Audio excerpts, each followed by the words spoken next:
So, malaki po ang improvement na nangyayari sa araw na ito, guys. Lola, masaya po ba kayo?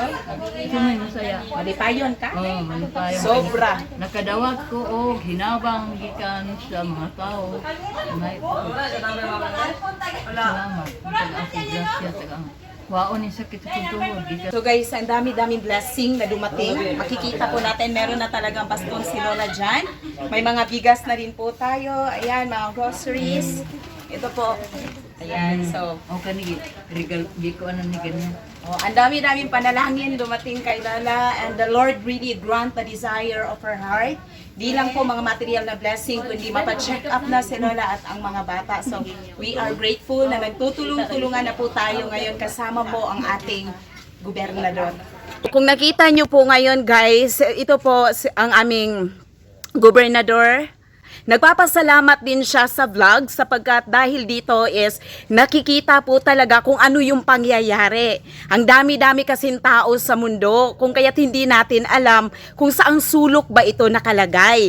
At dahil nakita at nalaman na nila ang katotohanan, narito na po ang kanyang mga grupo na tumutulong. Di ba po tayo'y nagpapasalamat na rin. Ang ating mission is to help talaga sa dalawang bata na nawala talaga sa pangingisip ug ang kanyang nanay, no? Government was able to provide also sack of rice na ibigay. So, ano po bang mga ginagawa, sir, ng ating pamahalaan? Ngayon po, the governor has extended help po dito sa kay Nanay Elsita, tsaka kay Kuya Roding, tsaka kay Kuya Ricky. No? Oh. Nabigyan namin sila ngayon, temporary lang po ito dahil may mga plans pa naman po kami kung ano po yung mabuting gawin. But immediately, meron po kaming nabigay sa kanila ngayon na food packs, tsaka 1 sack of rice din po. Okay. So, this is a work in progress.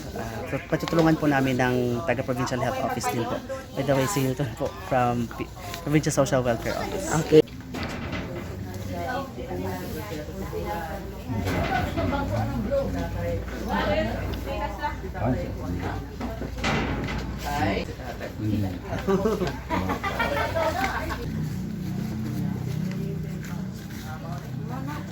Ayan guys, meron na din si Lola Walker today, and then marami ding mga blessings na dumating tulad ng mga bigas, mga groceries. Ayan, si Nanay is really blessed today. Nakita ko po that you are very blessed, di ba? Panalangin kayo sa Ginoo, dagan kayo blessing. Ay. Abot. Dadaan gani kung pare ka ila kung pakumpisalo, di po ko ana mamatay na dagway. Ay, dili pa, Nay. Dili pa, ang Ginoo ray tagyas kay nabuhi. Nya Nay, dagan pang blessing mo, abot nimo ha? Expect blessing from the Lord ha? Ako biya mo answer biya ko kung sa ilang ipa ko anak ko. Oh. Dagan pang panalangin. Di ko man ko kanang pakanta, dito atong interview, dito na po ganiya. Oh. Dugay ning nahuman. So happy ka, Nay? Happy yun, sakit pa akong tuhod. Di ko ka-happy kay sakit kay akong tuhod. Pagkasakit yung mo ingon. Oh. Ekstrehan ko no ko. Ugma dagway ko. Wow, Wow, extra. dako diri ato sibulan. Oh. Sige, sige.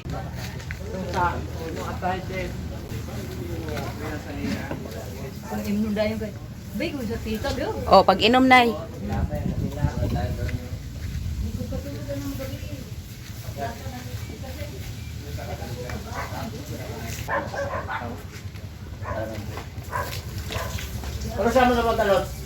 Ayan guys, pinapaliguan na.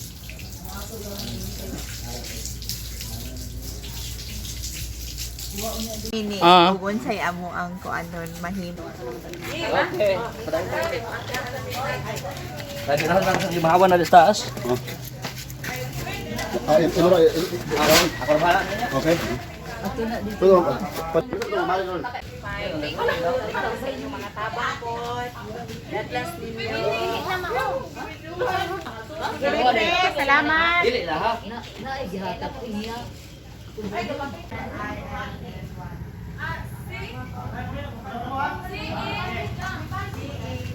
For head sa Diaz naman. Pa may mga plano no, nga wala pa Yes, ma'am. Initially, sa akong dimension kanina na coming from the governor's office through the PSWD on rice and food packs.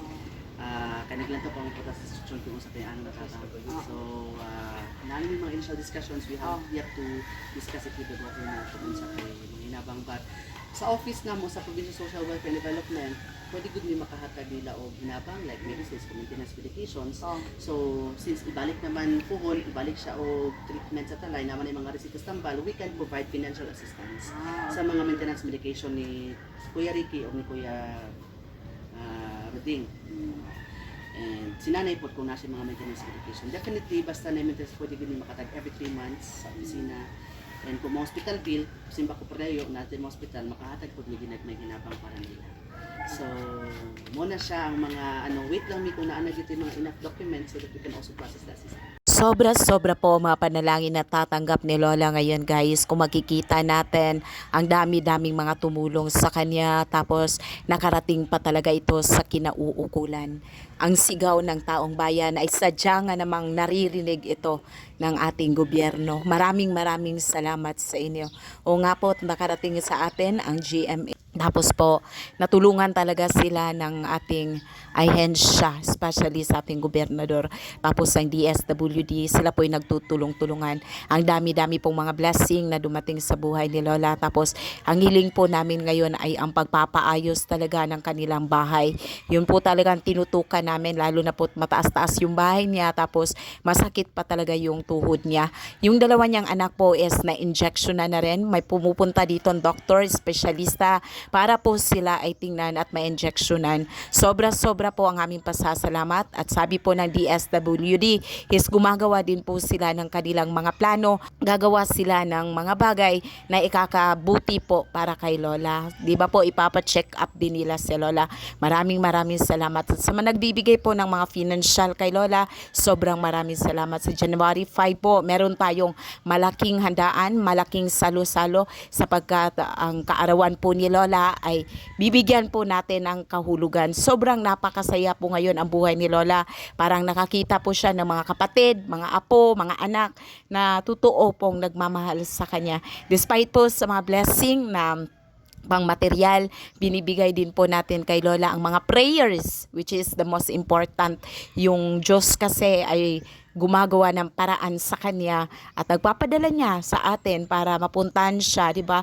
It's all about the Lord. That's why we are forever grateful to all the blessing, to all the people na ginamit ng Diyos para sa buhay ni Lola. Hindi naman talaga madali para sa isang 76 years old na makayanan ang mga bagay na nararanasan niya ngayon bilang isang nanay. Alam niyo po ba, lahat ginagawa po talaga ni Lola.